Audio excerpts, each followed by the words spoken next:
জয়ন্তী।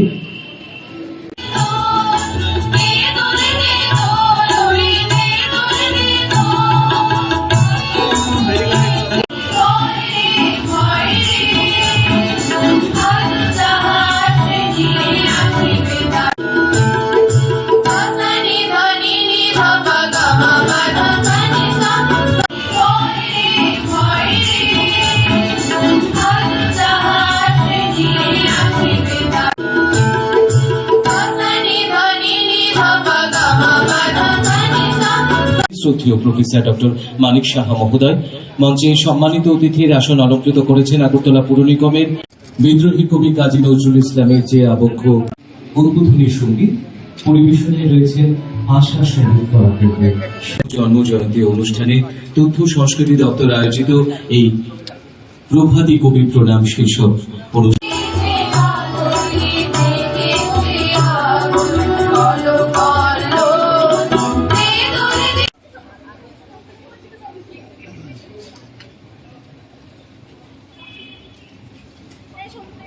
অতিথিদের আমরা বরণ করে নেব পুষ্পস্তবক তুলে দিয়ে এবং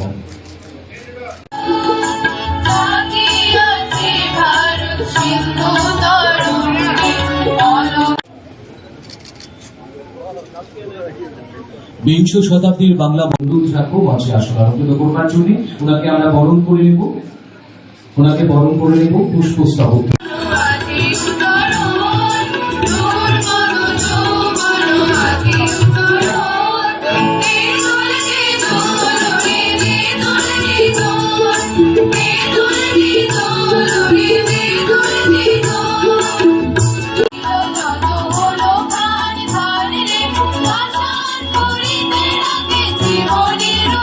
নং ওয়ার্ডের মাননীয় কর্পোরেটর শ্রীমতী মণিমুক্তা ভট্টাচার্য মহাশয়া উপস্থিত রয়েছেন। আগরতলা পুর নিগমের 24 নং ওয়ার্ডের মাননীয় কর্পোরেটর এবং ইস্ট জোনের চেয়ারম্যান শ্রী সুখময় সাহা মহোদয় রয়েছেন।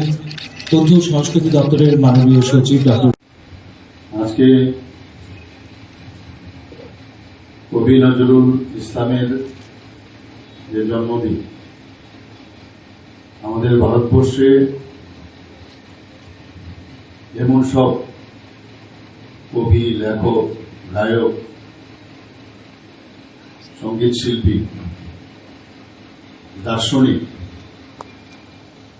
দেশকে ভালোবাসার যে ব্যক্তিত্ব, দেশপ্রেমের উদ্বুদ্ধ হয়েছিলেন, তাদের মধ্যে অন্যতম হচ্ছে কবি নজরুল ইসলাম। ওনাকে আমরা বিদ্রোহী কবি আখ্যা দিয়ে থাকি, কারণ ওনার কবিতার মধ্যে যে বিদ্রোহী, যে তৎকালীন সময়ে ইংরেজদের বিরুদ্ধে উনি যেভাবে আমাদের স্বাধীনতা সংগ্রামীদের উদ্বুদ্ধ করেছেন, দেশবাসীকে উদ্বুদ্ধ করেছেন, সেই কারণেই ওনাকে আমরা বিদ্রোহী কবি নজরুল ইসলাম বলে যাই। আজকেও উনি প্রাসঙ্গিক, এখনো ওনার সৃষ্টি গান, ওনার আবৃত্তি, ওনার যে সেই গজল, সবকিছুই একটা অন্য ধাঁচের। সেটা কিন্তু একটা সৃষ্টি বলতে যা বোঝায় সেগুলোর মধ্যে আমরা কিন্তু দেখতে অদ্ভুত একটা ফিলিংস ওনার গান এবং আবৃত্তি বা নাটক বা যাই উনি সৃষ্টি করেছেন, তার মধ্যে আলাদা একটা চিন্তা ভাবনার যে চেতনা, সেটা কিন্তু আমরা পাই এখানে। আজকে শুধু এখানেই আমাদের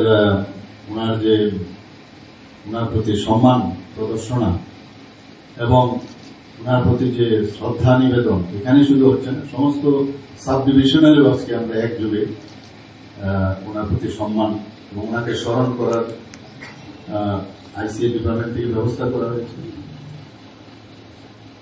আমরা সবাই জানি যে আজকের দিনে অর্থাৎ 1899 খ্রিস্টাব্দে ওনার আসানসোল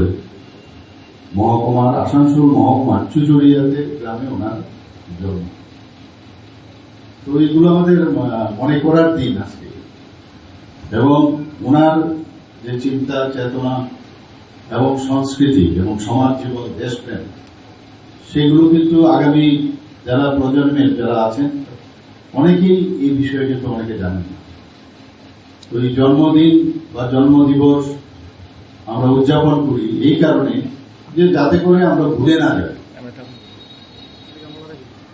আমাদের যে মার্গদর্শন চিন্তা ভাবনা আমাদের জন্য রেখে গেছেন এবং বিংশ শতাব্দীর অন্যতম বাঙালি আমাদের শুধু ত্রিপুরাতে না পশ্চিমবঙ্গে এবং বাংলাদেশে এই বিশেষ করে 3 জায়গায় ওনার একটু দুঃখে থাকতেন এরকম বলে না অনেক সময় সব বিষয় নিয়ে কিন্তু ওনার রচনা উনি শারীরিকভাবে আজকে আমাদের মধ্যে